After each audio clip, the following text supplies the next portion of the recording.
For today's video, maraming nag-request po about dun sa PLDT modem. Yung ginawa natin siyang access point. And yung USB port niya dito, naglagay tayo ng printer, ng external drive, and nag-share tayo ng ating files through network, no? So, tawag po dun is FTP.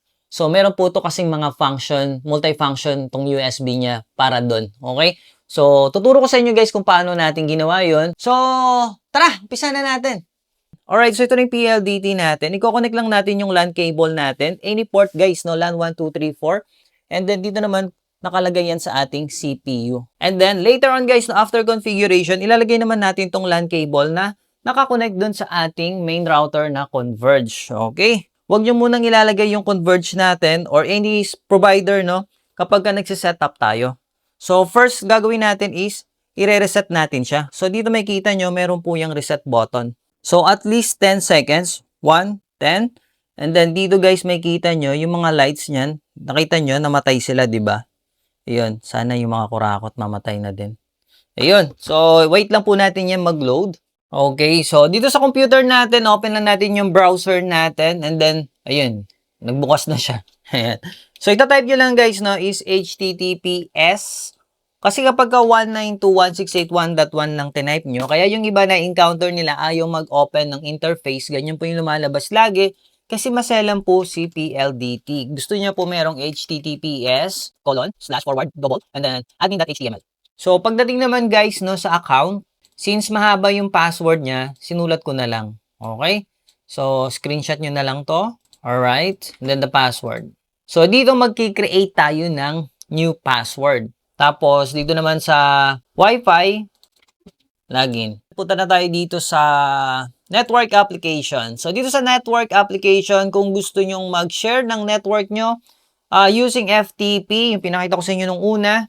So, unang gagawin natin is ilalagay muna natin yung ating external drive para makita nyo, no? So, external drive, lagay natin dito. So, makikita nyo dito guys yung indicator light ng ating external drive. So, gagawin lang natin dyan is iba-browse natin. So, ito yung external drive natin. Nabasa na po siya. Pag kinlik ko itong plus sign, makikita nyo yan po yung laman niya. So, close lang natin yan. Tapos, enable lang natin itong FTP. Kung makikita nyo dito sa USB device and root path, no, automatic dapat naka-add na po yan dito. Ayan. And then, apply. Okay. So, yun lang.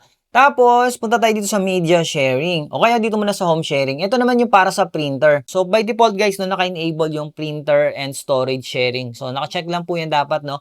So, pwede rin kayo mag-share dito guys. Lagay lang nyo dito yung specified path, yung ano natin, no? Yung external drive natin. So, since may FTP na tayo, hindi na natin kailangan to. So, tapos, next naman is yung media sharing. So, ito naman yung kapag ka manunod tayo sa ating mobile phone, binabasa niya na automatic yung mga videos, no? Enable lang natin yan, tapos specified path, okay, and then okay natin, and then apply. Ayun, so nandiyan na po siya, di ba? So nakalagay na yung ating external drive dito sa ating PLDT, and the next thing na gagawin natin is papalit tayo ng IP address. Punta tayo dito sa LAN. So bakit ko kailangan gawin to guys? Kasi kung hindi ko gagawin to, paano kung PLDT kayo? Eh di nag-conflict na kayo, pares kayong 192.168.1.1 yung primary IP address. Tama ba ako? So, pwede kayong mag 2.1. Actually, meron rin tong IP address na secondary. So, gawin na lang natin. Disable ko yan. Ilalagay ko yung reserve na 100.208. And then, apply natin. So, pag in-apply ko to, hindi na natin ma-access yung 1.1.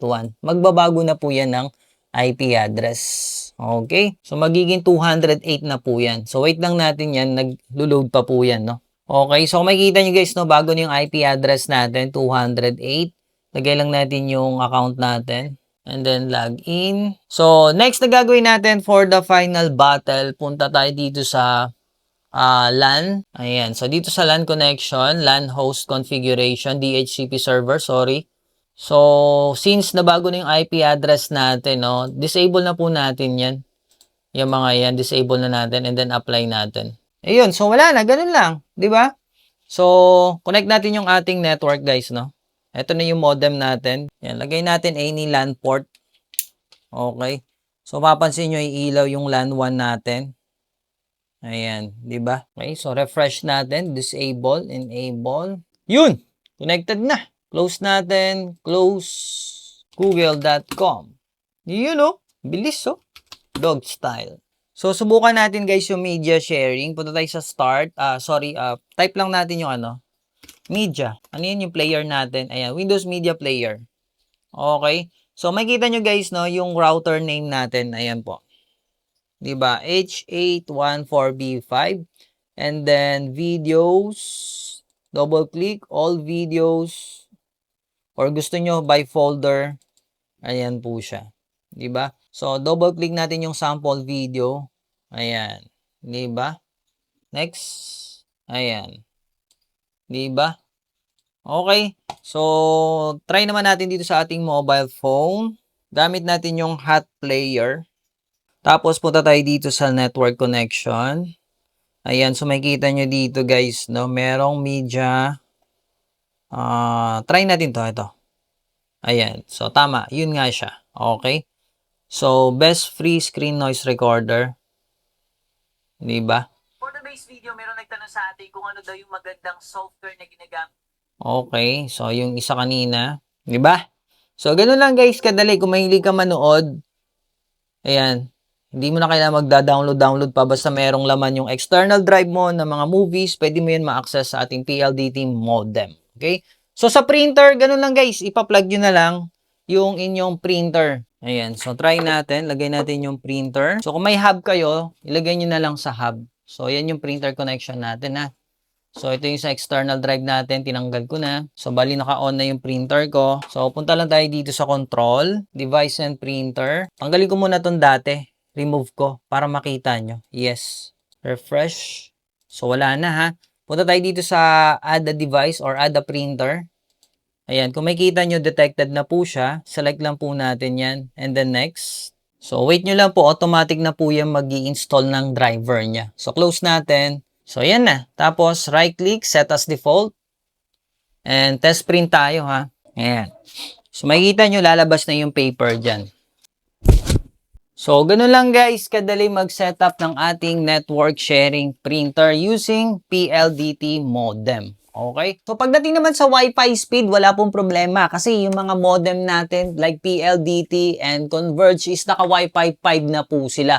And alam ko, naglabas na rin sila ng Wi-Fi 6. So, kung gusto mo ma-extend yung Wi-Fi signal sa bahay nyo, kung naka second floor kayo, third floor, I recommend guys na mag-access point kayo. So, meron po tayong mga Wi-Fi router dito.